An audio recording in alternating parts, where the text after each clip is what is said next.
이번 역전승으로 한숨 돌리게 된 토트넘은 이제 가장 큰 걱정인 손흥민의 부상에 대해 고민할 수밖에 없는 상황이 되었습니다. 실제로 손흥민이 22분 넘어진 상황에서 골대골절상을 입었다. 많은 선수들이 손흥민에게 걱정을 표시했지만 한 토트넘 팬들은 호이비엘의 인스타그램 사진에 손흥민이 등장하는 것을 보고 손흥민이 살아있다고 응원했다. 호이비에르가 공개한 사진에는 토트넘의 코치진 대부분의 토트넘 선수들이 함께 사진을 찍은 가운데 손흥민 역시 가장 우측에서 한쪽 눈이 가까스로 웃고 있는 모습을 드러낸 것인데요.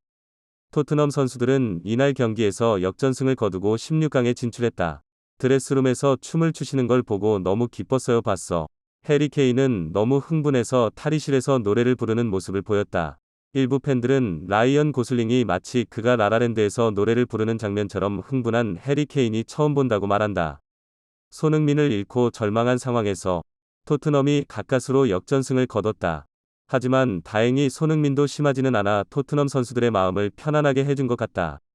토트넘 팬들도 경기가 끝나자마자 손흥민을 응급실로 데려가 탈의실에서 선수들과 승리의 기쁨을 만끽할 여유가 없다는 것을 알고 안도의 한숨을 내쉬었다. 토트넘 팬들은 손흥민이 살아있다는 호이비어 사진을 올리며 손흥민이 진통제를 많이 먹은 느낌이다. 우선 손흥민은 병원에 갔다. 우리는 우리가 당장 끌려가지 않았기를 바란다. 손흥민은 몽롱한 상태다. 손흥민이 웃는 모습을 보여줘서 다행이다. 이번 부상으로 손흥민이 사라진다면 토트넘에 더 이상의 손실은 없을 것이다. 다음 주에 다시 오세요. 어차피 월드컵은 골절될 수 있지만 부상은 아니라고 생각한다. 그런데 이 가운데 한 토트넘 팬은 왜 콘테나 페리시치가 안 보이는 거지라며 의문을 제기했는데요. 팀이 전체적으로 기뻐하고 있던 상황에 호이비에르의 SNS 사진 속에는 전혀 페리시치의 모습이 보이지 않았습니다. 게다가 페리시치의 부재를 지적한 팬들은 페리시치가 골이 뒤집혀도 이상하다고 말했다. 경기 종료 직전 페리시치가 경기에 나서는 것을 보고 깜짝 놀랐다.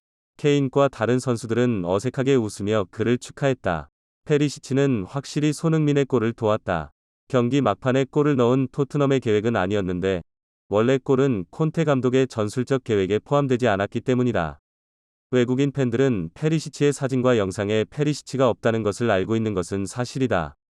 페리시치는 누가 토트넘의 분위기를 망쳤는지 알 수 있다. 그러나 페리시치는 이번 경기에서 손흥민을 의식할 필요가 있다. 없는 게 더 편해요. 팀에서 뛰는 선수와 자신을 위해 뛰는 선수는 물론 다르지만 하비에르가 팀의 선수 없이 사진을 올리는 것은 전설이다. 손흥민은 아팠던 적이 있다. 나는 왜 페리시치가 없는지 정말 이해가 안 된다. 호이비에르는 완전히 피투성이인 선수였고 선수들을 포함해 호이비에르에게 무시당하고 싶은 말을 모두 했다며 충격을 감추지 못했다. 토트넘 커뮤니티에서는 이날 경기를 앞두고 마르세유 팬들이 토트넘 선수들의 숙소를 찾았다. 최근 이런 활동을 막기 위해 새벽 3시에 도폭죽을 연발했다는 글이 올라왔다. 챔피언스리그 경기는 치열했고 팬들은 너무 열광적이어서 상식적으로만 행동했다. 이처럼 치열한 경기에서 토트넘은 조일이 진출해 뛰어난 성적을 거뒀고 손흥민은 부상에도 탈의실에서 선수들에게 기쁨을 표시했다. 과거의 8회 골전에도 불구하고 끝까지 손흥민이 소속팀에서 뛰었던 모습을 떠올린 토트넘 팬들은 오늘 탈의실에서 손흥민의 모습을 보고 큰 감동을 느꼈다. 맞붙게 되기 때문에 굉장히 의미 있는 결과인데요.